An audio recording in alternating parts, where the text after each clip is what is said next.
ICT skills set among students in higher learning institutions.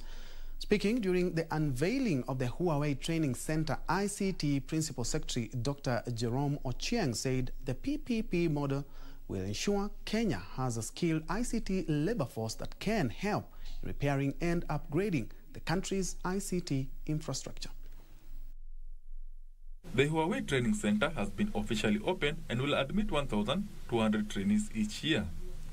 Huawei says it is seeking to collaborate with institutions of higher learning across the country to equip learners with ICT skills. In the future, Huawei will keep on working with the Kenya government and education institutions tirelessly to establish an open, healthy, and sustainable ICT talent ecosystems in Kenya.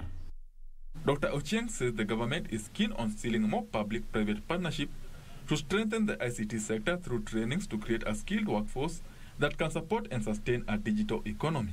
So far, we have more than 7,000 kilometers of fiber through the national optical fiber backbone infrastructure that the ministry partnered with Huawei, and that particular fiber needs to be maintained. Integrating artificial intelligence training in the higher education curriculum has been backed to make Kenya a regional ICT hub. So our objective is to actually, as a country, become the regional hub for skilling.